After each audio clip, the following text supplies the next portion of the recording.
Hello friends, it's Krissie and welcome to Vlogmas 2022.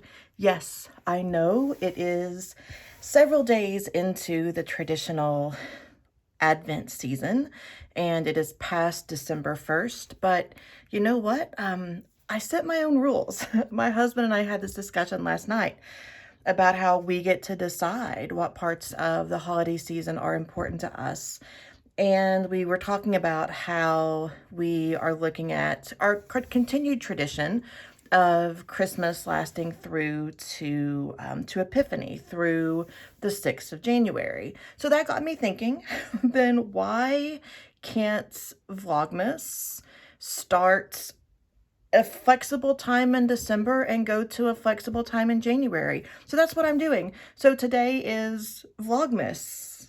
Imagine like sparkles, Christmas lights going on here. And I thought I'd start with my tarot plans for the new year. So how do I even start? I made a decision early on to not say these are the decks I'm working with in 2023.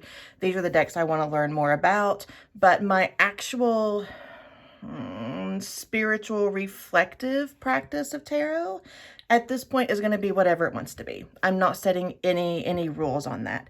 However, I am excited to study Marseille with some of my tarot tube friends. Who knows what will how this will end up shaping up, but I just wanted to show you the resources that I'm working with, that I'm excited to get more into as I learn tarot from a different perspective. I've been very, very clear that I believe that my gift, my talent is reflective, not therapy, but therapeutic tarot. And I still think that is what I will continue to present to people, and what I will teach. But I think it's really exciting to think about a part of tarot, an expression of tarot, a different language of tarot, if you would, that can only belong to me. So, and by that I mean not something that I will share with others. And the two books that I am using to really, like a card by card, like getting a handle on the Marseille, is the Reading and Understanding the Marseille Tarot from Marsuki and Aloy, and the Bindov that I see everywhere. These two are very similar. They have card by card meanings. They're these waxy pages that would be hard to write on, which kind of drives me nuts, but then also is kind of exciting. There is a history of the tarot, and then an understanding, a description of numbers, arcana and symbols, colors, upright, and reversal, and then postures in the reading and understanding. And then in the Bindov, there's also the full, much more, in a lot of cases, involved card descriptions, and also the same sort of structure with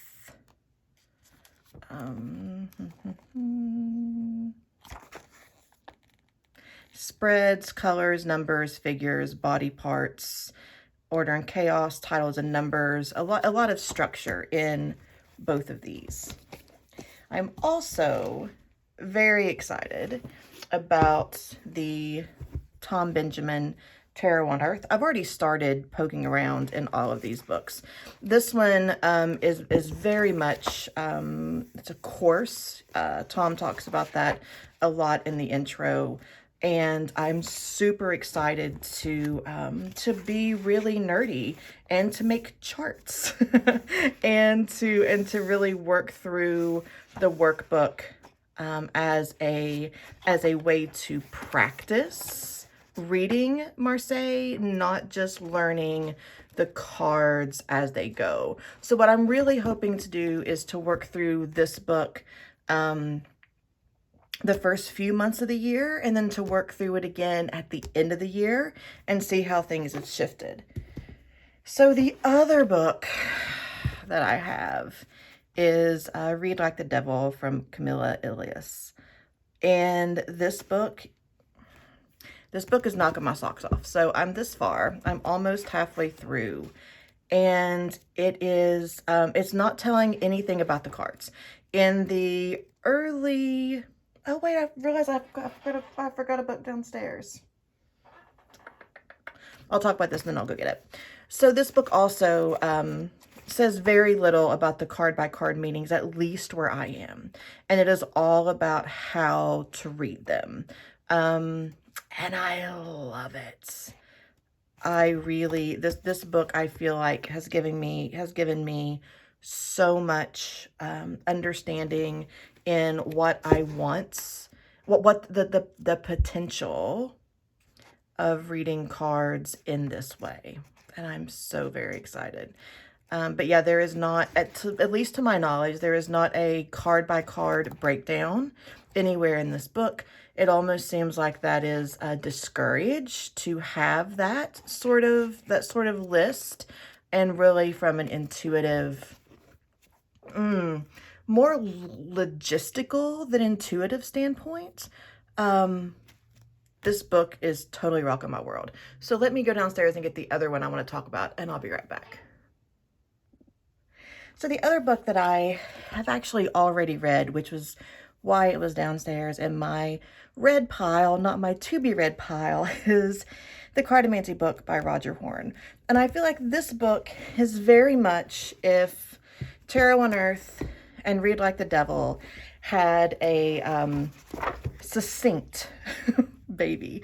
It has, and also there's a lot of card by card description in this book as well.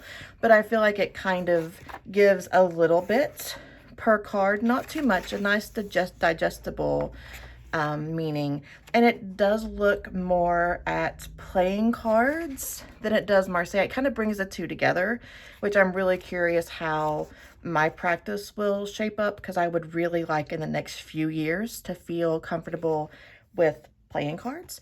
But there's also a ton of ways to look at two cards that are beside each other with examples given, different ways, different spreads, different techniques. I really like this book. My intention, my first read through, was just simply to read it, to get some insight into what was available here, but not necessarily apply it. So I kind of like, this is going to be another that once I get a handle on the card meanings and do more work with Read Like the Devil, that this will make more sense. It will be more solidified on a second reading. The book that I am using to make my notes is my beautiful yellow Stology.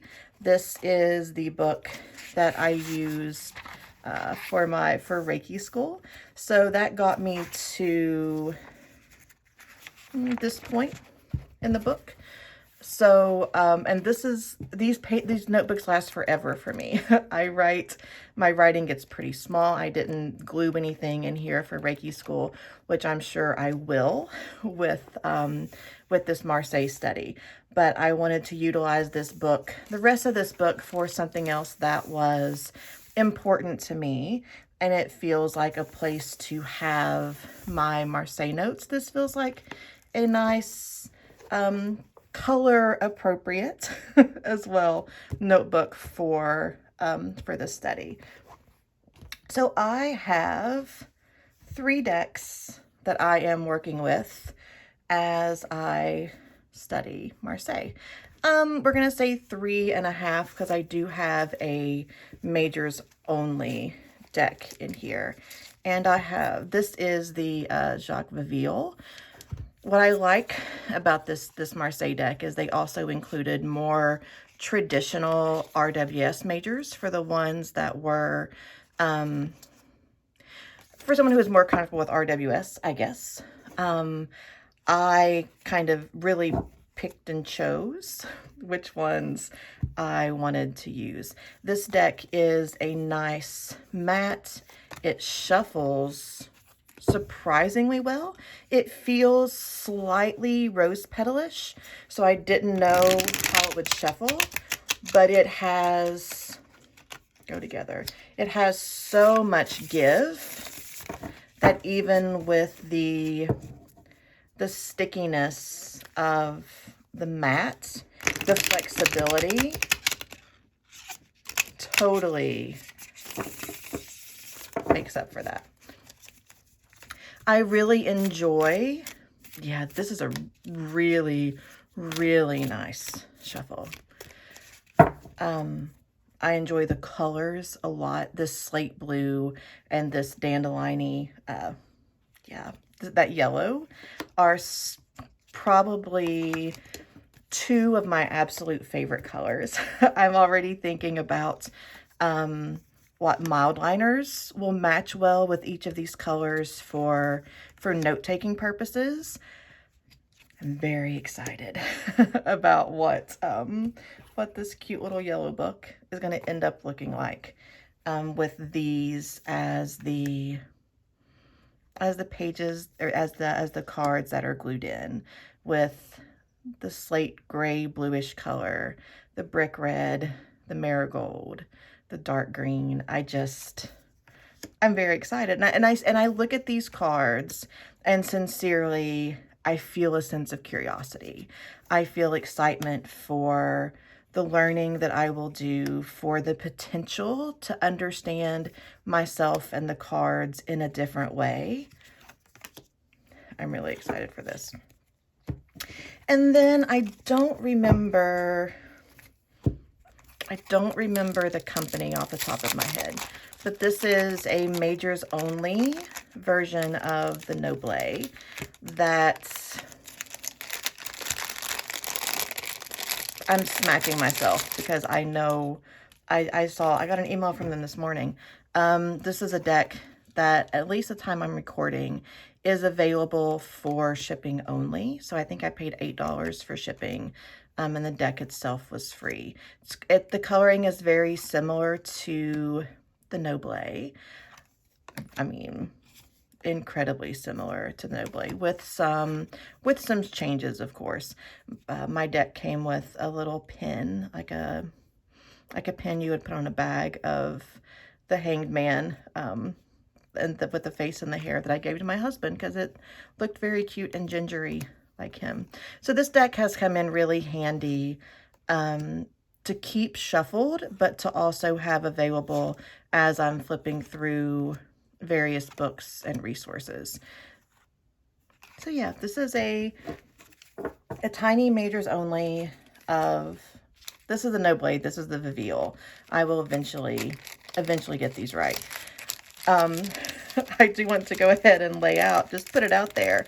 I come from a state that pronounces, that has a Versailles. So, yeah, a few towns over. It's not Versailles. No, friends. It is Versailles. So, I'm just preparing you all for a year of Kentucky-fied French. So, you've kind of been warned. So I guess technically these are two decks that I'm using together, that live in their own little bag. So more of the traditional Marseille.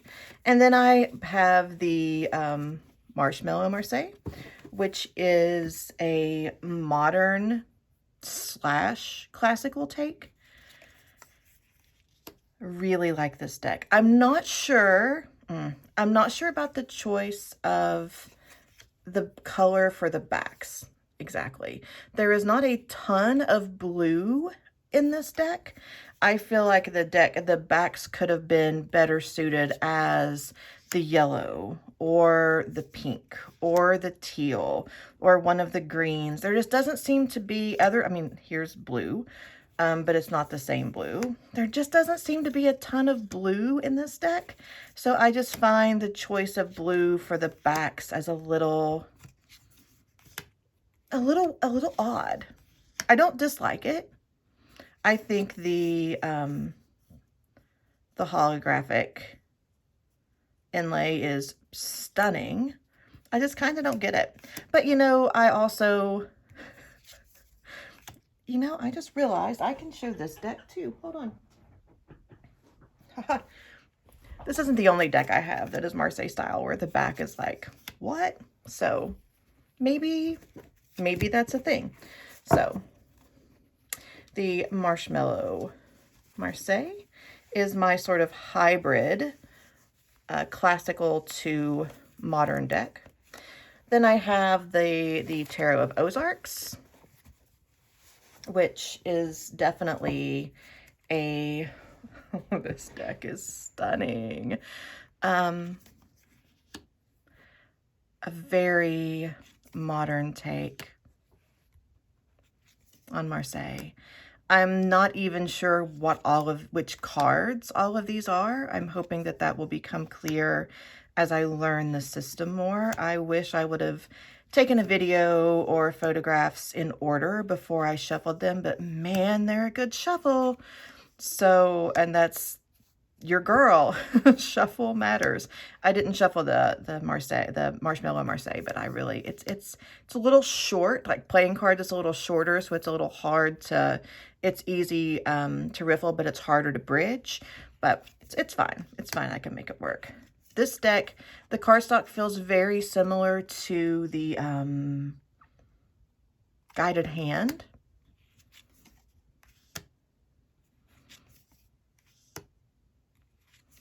Yeah, I love this deck. I'm excited to see how this deck can work with tarot decks, with traditional RWS tarot decks, and kind of be a bridge. It also color-wise reminds me a lot of Guided Hand, so I'm really curious actually to work these two together. So nice shuffle. Not as flexible as the Vivial, but it'll totally work. I dig it. And then, friends, a large part of the reason that I wanted to study Marseille is because of the incredible but not well understood pull, absolute pull that I have to this deck. And this is the Tarot of the Drowning World. This deck,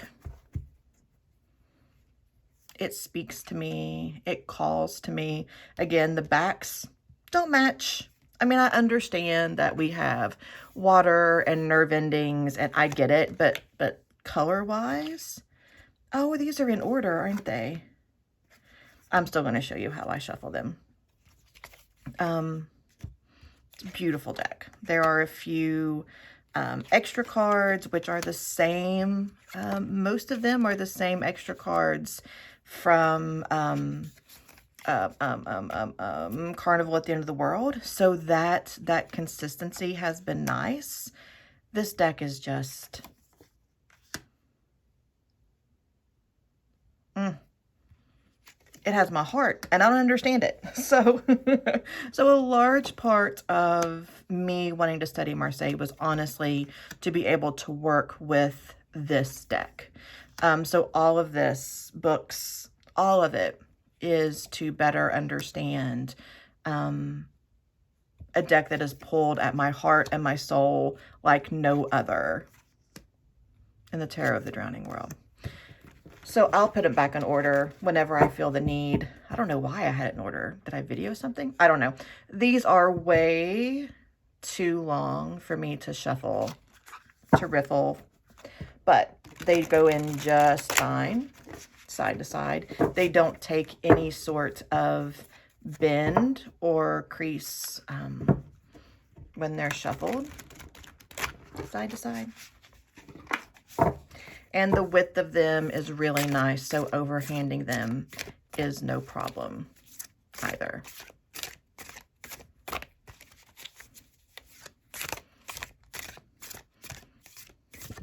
So So yeah, my tarot plans for 2023 in a nutshell. I am going to study the Marseille. I showed you the books that I'm using, the 1, 2, 3, 4, 5 that I plan to read, outline, study throughout the course of the year with my beloved astrology as where my resources are going. I have the Tarot of the Drowning World, Tarot of the Ozarks, Marshmallow Marseille, and the Jacques Viville with a Noble Minors Only. This is not going to outshine the tarot practice that I have. That's going to stay the same. This is what I am studying. I don't know that I will use these even in readings. This is a study practice for me in 2023. Yeah, so that's what I've got. That's what I know. Krissie and Marseille and all of my other tarot tube friends. We're going to be friends with the Marseille, right? I hope you'll have a lovely, lovely day. Thank you for coming on this journey with me. I can't wait to tell you more, and I'll see you tomorrow.